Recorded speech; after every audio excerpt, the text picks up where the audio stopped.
Okay, good morning student. जैसे पिछले lecture में मैं आपको वेक्टर चैप्टर पढ़ाने का स्टार्ट कर चुका था।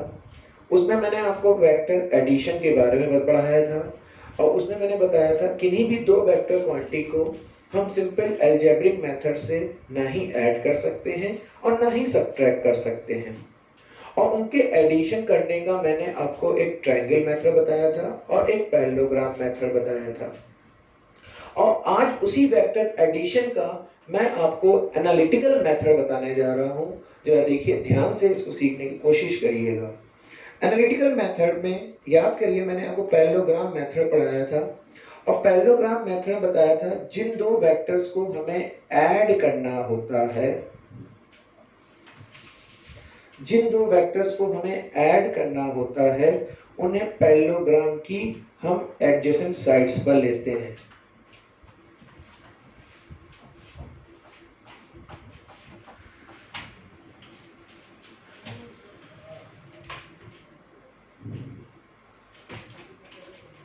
ठीक, जिन दो वेक्टर्स को हमें ऐड करना है, ये मान लिया वेक्टर ए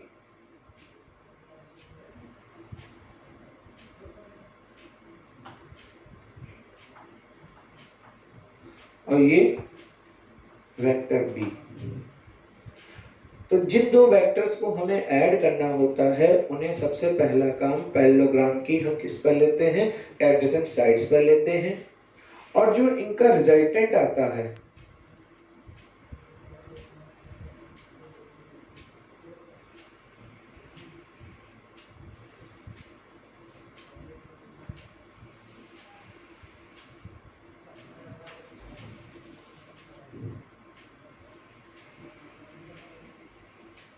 और जो इनका ये रिजल्टेंट आता है, एक मिनट,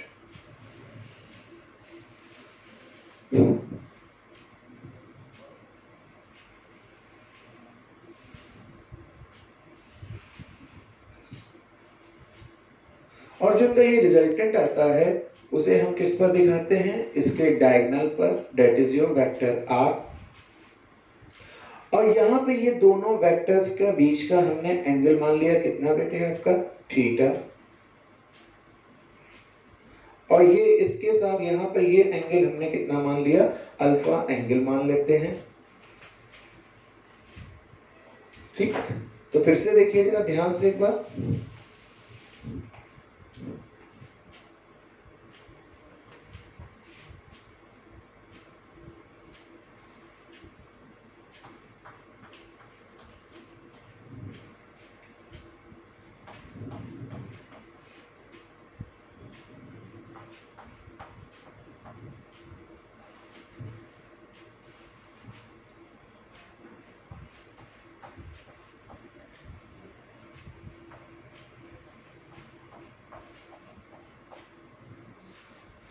तो जिन दो वेक्टर्स को हमको क्या करना है, ऐड करना है, उनको हमने सबसे पहला काम ये पैरेललोग्राम की साइड्स में दिखा दिया।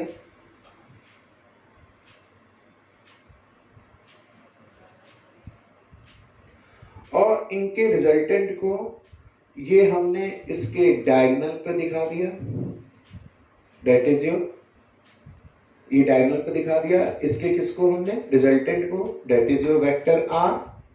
और ये आपका वेक्टर ए और ये आपका वेक्टर बी। यहां पर ये एंगल हमारा थीटा बन जाता है और ये एंगल हमारा अल्फा हो जाता है। रिजल्टेंट जो होता है वो वेक्टर ए के साथ कितना एंगल बनाता है, आपका अल्फा एंगल बनाता है। अब इसी का हमको एनालिटिकल मेथड प्रूफ करना है, तो हमने इसको थोड़ा सा ये आगे बढ़ाया और यहां से ये हमने इसके ऊपर परपेंडिकुलर फेंक दिया और ये परपेंडिकुलर फेंका, यहां पर एंगल बन गया कितना, 90। और पैरेललोग्राम में आमने सामने की साइडें क्या होती हैं, पैरेलल होती हैं। तो अगर ये वेक्टर बी है तो ये भी कौन हो जाएगा, आपका वेक्टर बी। और यहाँ पे ये एंगल थीटा है तो यहाँ पर ये एंगल भी कितना बन जाएगा बेटे, आपका थीटा। इसका नाम रख दिया O, इसका रख दिया P, इसका रख दिया Q, इसका रख दिया S और इसका नाम हमने रख दिया E।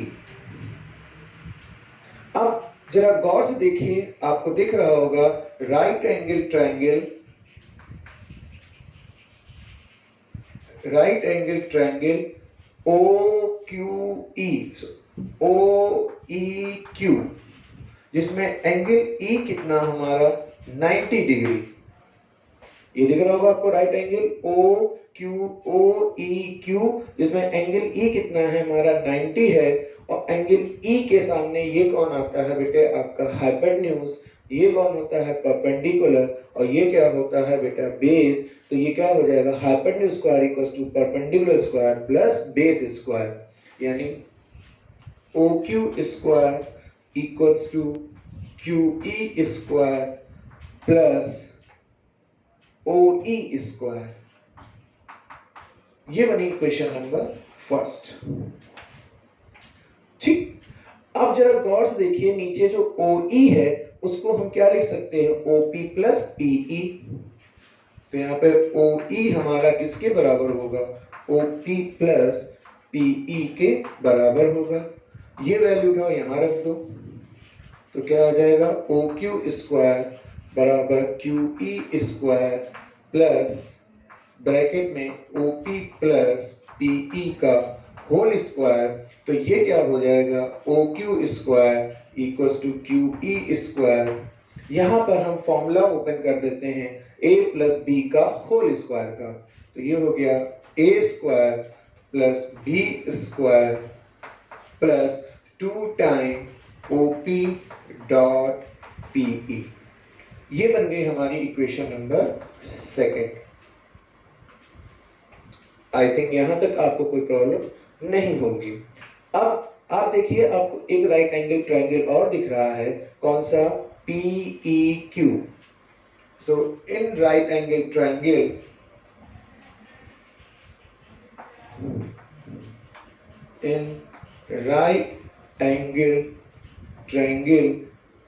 PEQ एंगल E बराबर 90 डिग्री। हम ये राइट एंगल ट्रायंगल क्यों लेते हैं, जरा यहाँ पे देखिए ये क्या लिखा है OP की वैल्यू R है, ये देखिए आपको क्या लिखा है QE, और इस QE की वैल्यू हमारे पास नहीं है। तो इस QE की वैल्यू निकालने के लिए हम क्या करते हैं इस राइट एंगल ट्रायंगल को लेते हैं।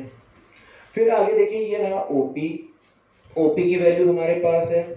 आगे बढ़ो देखो PE की वैल्यू हमारे पास नहीं है। अब इन दोनों की वैल्यू निकालने के लिए हम क्या करते हैं ये राइट एंगल ट्रायंगल को लेते हैं। अब जरा गौर से देखिए ये एंगल 90 है, यहाँ पे ये एंगल थीटा है, तो थीटा के सामने ये परपेंडिकुलर, ये हाइपोटेन्यूज, और ये बेस, और ये क्या होगी हाइपोटेन्यूज होगी। तो पहले हम लगाते हैं यहाँ पर cos थीटा, और cos theta equals to base upon hypotenuse, तो PE अपॉन PQ। तो बेटा यहाँ से PE बराबर कितना आ जाएगा आपका PQ cos थीटा। ये बन गई इक्वेशन नंबर मान लीजिए हमारी थर्ड। सिमिलरली ये देखिए आपकी कौन परपेंडिकुलर, और ये देखिए आपकी कौन हाइपोटेन्यूज। तो अब यहां से निकाल दीजिए sin theta equals to perpendicular upon hypotenuse, यानी QE अपॉन हाइपोटेन्यूज कौन आएगी PQ। तो मल्टीप्लाई करिए तो क्या हो गया QE बराबर PQ sin theta, that is equation number fourth.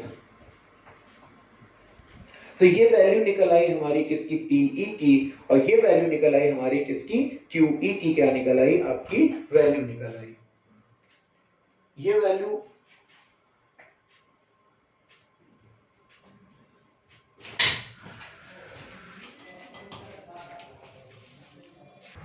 Okay. तो ये हमारी निकल आई PE की वैल्यू, और ये निकल आई हमारी QE की वैल्यू। ये PE की वैल्यू और QE की वैल्यू उठाकर हम इक्वेशन नंबर सेकंड में रख देते हैं। तो हम क्या लिखेंगे फ्रॉम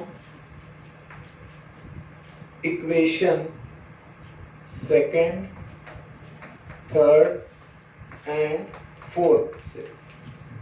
तो ये वैल्यू यहाँ पे पुट अप करिए, तो ये हो गया आपका OQ स्क्वायर, ये क्या लिखा है QE, और QE की वैल्यू ये आई है, तो ये हो गया PQ sin थीटा का होल स्क्वायर ये रही ओपी, ओपी को ऐसे लिखा दीजिए ओपी स्क्वायर, ये रहा पीई, और पीई की वैल्यू ये आई है पी क्यू कॉस थीटा का whole square plus 2 time OP को ओपी रखिए और आगे कौन है पीई, और पीई की वैल्यू कितनी है पी क्यू कॉस थीटा। अब O Q square equals to P Q square sine square theta plus OP square plus P Q square cos square theta plus 2 time OP dot P Q cos theta. अब जरा इसमें इससे देखिए आपका P Q square क्या आ जाएगा, common आ जाएगा, तो क्या लिखेंगे हम लोग OP square equals to P Q square common लिया तो अंदर क्या बचा sine square theta plus cos square theta plus OP square plus 2 time OP dot P Q cos theta, और sine square theta plus cos square theta 1 के बराबर होता है, तो ये हो गया आपका ओ क्यू स्क्वायर बराबर P Q square plus O P square plus 2 time O P dot P Q cos theta.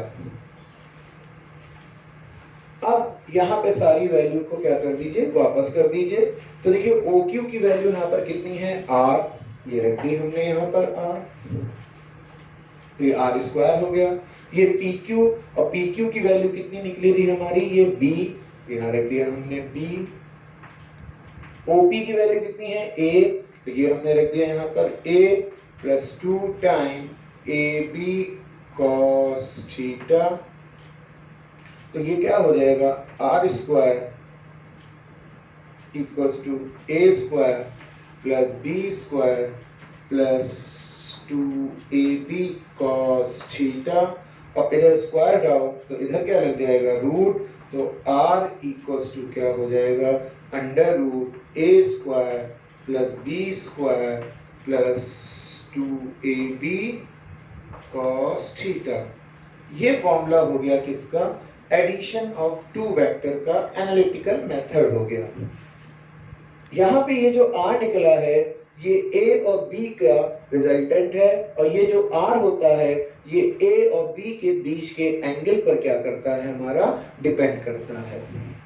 तो it is the analytical method of addition of two vector, ये हमारा एनालिटिकल मेथड होता है किसका बेटे addition of two vector का। अब इसी के बाद देखिए यहाँ पे ये एंगल अल्फा बन रहा है, ये रिजल्टेंट अल्फा किसके साथ बना रहा है वेक्टर ए के साथ, तो इसको भी हम निकालते हैं, तो देखिए कैसे निकालेंगे, ये अल्फा, अल्फा के सामने ये आपकी परपेंडिकुलर और ये आपका क्या हुआ बेस हुआ, तो क्या हो जाएगा आपका tan alpha equals to perpendicular upon base, और बेस कौन होगा आपका OE, तो QE अपॉन OE, और OE को हम तोड़ के क्या लिख सकते हैं OP प्लस PE, तो अब tan अल्फा इक्वल्स टू ये क्या लिखा है QE, और QE की वैल्यू वो निकाली हमने PQ साइन थीटा